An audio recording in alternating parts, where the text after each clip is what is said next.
With the upcoming release of Annabelle Creation, I wanted to go back and rewatch the first Annabelle.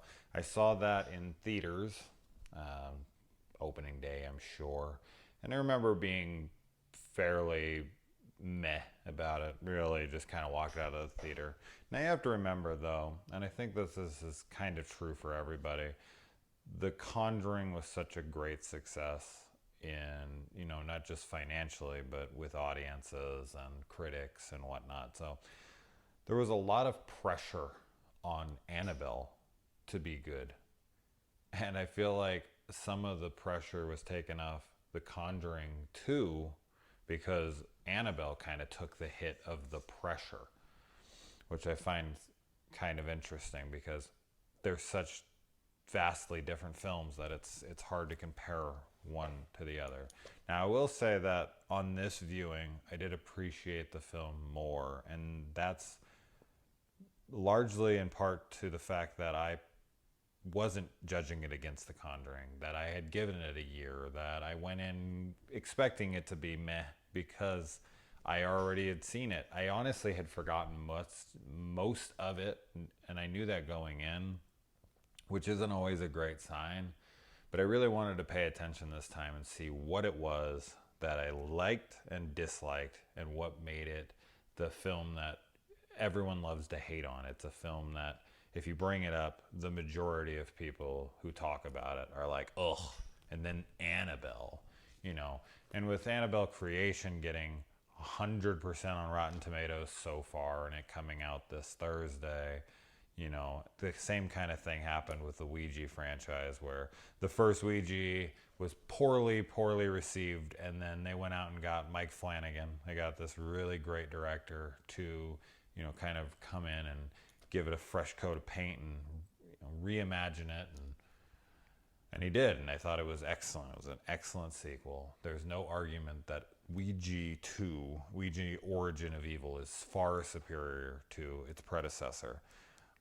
And I'm sure that this will be the case here, since they went out and got David Sandberg, which I didn't think Lights Out was all that great, but I thought his short for Lights Out was excellent, and that he kind of got pushed into making what was meant to be a short into a feature-length film, and there just wasn't enough there to explore for him. So I feel like he almost got backed up, like, hey, we'll let you make a feature film, but you got to make, I don't know what happened, but that's my guess, that they were just like, hey, we want you to make a feature film, but we want it to be a longer version of your short. And, being a guy who wants to be a filmmaker, probably jumped at the chance and did the best he could. And a lot of people liked it, from what I could. Anyway, let's get to Annabelle. I want to talk about, first off, this movie is, for anyone who hasn't seen it, this movie is about expecting parents, a guy and a girl. They're married. This takes place a year before the events of the first Conjuring. And the woman is given the Annabelle doll as basically a gift for her upcoming baby. It was supposed to be given to her when the baby was born, but she had been going through whatever, the husband gave it to her early. Then some killers break into her house, and one of them is Annabelle, the woman, and she dies in the house, and I guess her spirit transfers into the doll, kind of like child's play. Now, what I liked about this movie is that, for one, they could have went PG-13 with this movie, and they didn't. They went for an R rating. I mean, not that that's going to make the movie good or bad. I don't think movies like this specifically need to be PG or need to be R. They can actually get away with a PG-13. I think haunting type movies have that ability. A slasher movie can't be PG-13. Certain horror movies just cannot be pulled off. I would like to find a PG-13 slasher movie. That's good. I just don't think it exists. But with ghost possession type stuff, those can be PG-13 and pull it off, 1408 and The Others and Skeleton Key and stuff like that. Those are all really good examples of PG-13. So I was I was kind of shocked that they went for the R rating, because I feel like they could have got more money. Now, do I think that this film really went for its R? Yes and no. And that will bring me to the other part of the movie that I really like. There's a lot of a woman who's pregnant and in danger, and a woman who has a baby, and the baby and her are in danger throughout most of this film. Most directors, most studios, they don't go for the baby stuff in American cinema. It's too taboo, especially like, something they know is going to be on the big screen like this, because they had already had success with The Conjuring, so they knew that going into this, that Annabelle was going to get a wide release. And so them going the route that they were actually going to harm a baby, put a baby in harm's way. I mean, there's a scene in this movie where the chick gets stabbed in her pregnant belly. I mean, that's fucking hardcore for American cinema, man. I mean, you watch foreign films like Inside, and that's like no big deal. But here, you just don't see a chick who's pregnant get stabbed in the stomach very often. So I thought that was pretty damn cool. I liked some of the scenes in this movie. There's a elevator scene that's very effective. I read that James Wan actually directed that scene, which makes sense. I really liked the main actress. I thought that she carried the film well. I don't think her character was all that interesting, but that didn't mean that I didn't sympathize with her. And that isn't because she was pregnant or a single mom, or not a single mom, a new mom.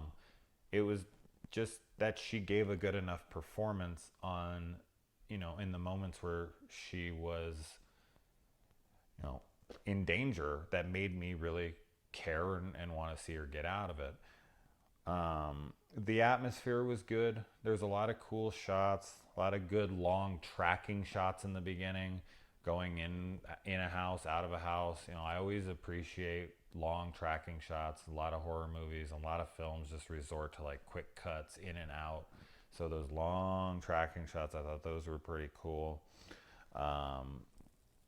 So I thought all those things were good. Now, the things that I really didn't like about the movie, which honestly, I didn't even really notice the things that I was disliking until about an hour into the movie.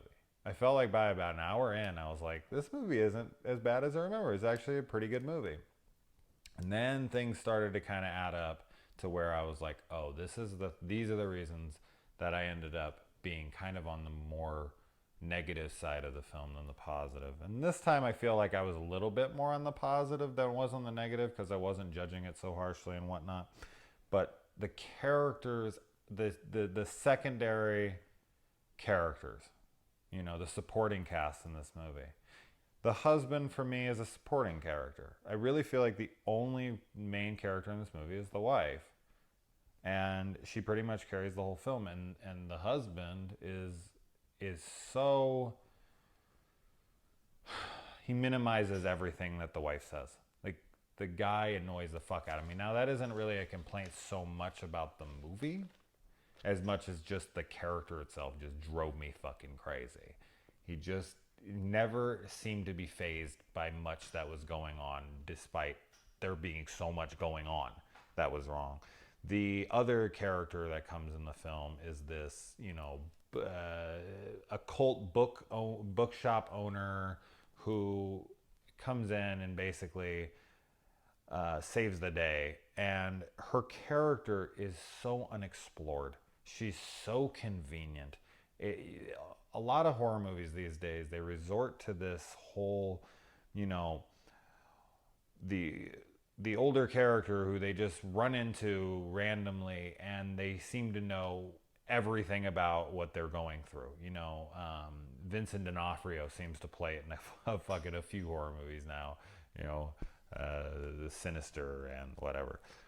There's just that convenient character, and then and her character just has no real depth to her. They try to throw in sympathy. They try to throw in a backstory that makes you care about her, like her family dying, her kid dying, her trying to slit her wrists and all that. And it should work. She should be. But I feel like her character was a missed opportunity, because I feel like if they made her a friend, someone who was throughout the film, and they had a good bond, her and the mom. I think that her sacrifice here in the end of the movie would have worked so much better, because when she does do this, when she gives up her life to save them, you're just kind of like, meh, like, who is this again? Like, who, what would, why would she kill herself for this family just because, she had a kid who died, and now she's trying to save it's just too convenient. It's too sloppy. There needed to be more impact there. That moment should have been like, fuck, her friend's gonna kill herself and it just doesn't hit. And it pisses me off, because that could have been a really cool moment. And then the priest, the whole possession, exorcism kind of movies where they always call in the priest, and the priest comes in. And I will say, though, that even though they did kind of go that route, which they always do, the priest wasn't in it all much. He kind of takes the doll away, and then he's, kind of taken out, and that was that. And then I think that the biggest problem with this film, period, is that it's too generic. I think that it's funny, because on one side of the coin, you have that they went pretty hardcore with the fact that there was a pregnant chick being attacked, like the movie Inside. I mean, it's pretty much Inside. That's kind of what this movie feels like a combination between like Rosemary's Baby, a chick who's alone in her apartment most of the movie, and no one believes her, and she's losing her mind slowly. And then, you've got, Inside, where someone's trying to kill a pregnant woman, and it's just bogged down by unnecessary supporting cast that pretty much just ruins the film. It brings it down. I feel like if it would have just been the mom and the kid, and they were being attacked by this doll, I would have given a shit 10 times more. It's every scene with the mom by herself works for me. I thought all of the scenes with her alone worked, and everything with new character, or the other characters, sorry, just didn't work. Like, none of it worked. I didn't like the husband. I didn't think they really had a connection. I didn't feel like they were in love. I didn't like it. The priest just felt too convenient. The bookstore owner felt too convenient. Everyone in the movie who else came in just kind of ruined it for me. There's a lot of throwbacks, or like, little homages, little, Easter eggs here and there. One for Child's Play. There's the Barclay building, obviously Andy Barclay. And then they moved to Pasadena, like Halloween. And then there was a third. I can't remember. I will give the movie this credit, though. There are no false jump scares in this movie.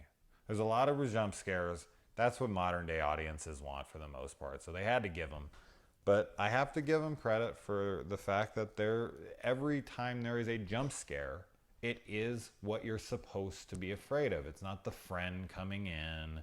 It's not, someone running up behind and playing a joke and boo, or a fake out like, oh, my friend's pretending to be dead and he's not, and now he's gonna, mouth to mouth, and he pops up, haha, got you. None of that shit. So that was really cool. And then at the very, very end, when there's a Raggedy Ann doll in the corner, which is what the real Annabelle doll is. So I thought that was pretty cool to see. Looking over my notes here, I think that's it. Yeah, I'm really looking forward to the third one. This is the longest review I've ever done. I'm kind of ranting now. I'm sure everyone's shut it off by this point, whoever was watching this. But that being said, I really am looking forward to Annabelle. I'll try to keep that one a little shorter. This one ran way too long. But yeah, I had a lot to say about it. My notes were very heavy. I write like a fucking idiot. All right. Bye, guys.